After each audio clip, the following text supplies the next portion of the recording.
Hello, on va comprendre l'import et l'export des données volumineuses sur Azure. On commence par tout ce qui est import et export de données.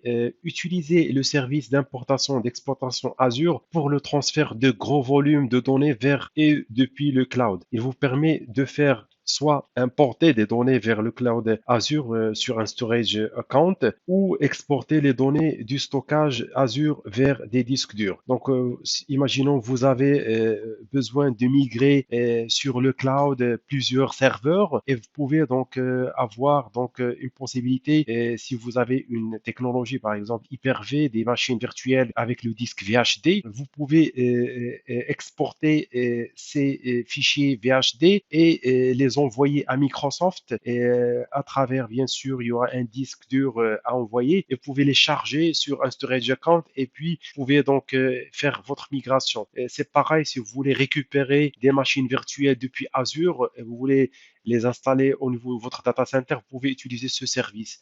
On parle des volumes qui sont importantes par rapport capacité en terabytes, en pétabytes, ça dépend. Vous avez l'étape d'import, importer en toute sécurité de grandes quantités de données vers le stockage Azure Blob, soit du bloc de Page Blobs et Azure Files, en envoyant les disques durs vers un centre de données Azure.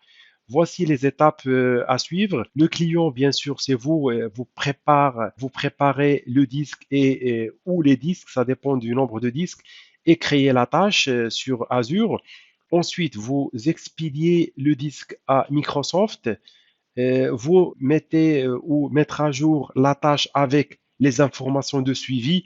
Vous vérifiez le chargement des données dans Azure et après le disque dur est emballé et renvoyé au client. Donc voici les étapes lorsque vous voulez importer des données, c'est-à-dire que vous allez donc envoyer un disque et après Microsoft se charge de le mettre sur Azure et vous allez donc récupérer ces données sur un storage account en type blob que vous pouvez l'exploiter par la suite. Vous avez bien sûr le disque est chiffré par ByteLocker qui vous permet de le protéger. Et il est chiffré, on ne peut pas donc le déchiffrer. C'est une clé donc hardware que vous pouvez donc l'utiliser comme protection. On a l'étape d'export.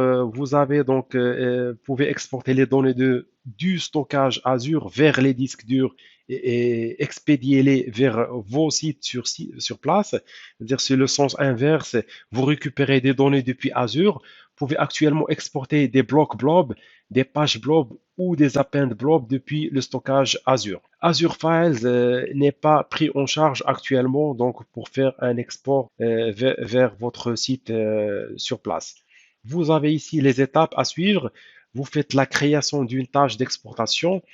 Vous expédiez le disque à Microsoft, mettre à jour la tâche avec les informations de suivi, recevoir le disque et vous déverrouillez le disque. Donc, ce sont des étapes que vous devez suivre, tout ce qui est exportation des données depuis Azure. Toujours le disque est chiffré par une clé Byte Locker. On a Azure Databox. Les produits Azure Databox offrent des solutions en ligne et hors ligne pour le transfert de vos données vers le cloud. Les solutions hors ligne permettent de transférer de grandes quantités de données vers Azure lorsque la bande passante du réseau est limitée ou inexistante. Databox Gateway est un appareil virtuel basé sur une VM provisionné dans votre hyperviseur local. L'appareil transfère ensuite vos données vers l'objet blob de bloc Azure, l'objet blob de Page ou Azure Files. Donc, vous avez les trois types que vous pouvez utiliser. Au niveau des workflows Databox, par rapport aux étapes à suivre, on a l'étape commande. Vous créez une commande dans le portail Azure. Après la deuxième étape, la réception, vous connectez-le au réseau et l'alimentation et configurez bien sûr la partie réseau. Vous avez la troisième étape, c'est copier les données vers le partage Databox. Ensuite, vous retournez l'appareil au centre de données d'Azure et à la fin, vous avez l'étape chargement. Les données sont automatiquement copiées de l'appareil vers Azure. Voici donc une manière pour transférer aussi vos données vers Azure d'une manière plus facile et plus sécurisée.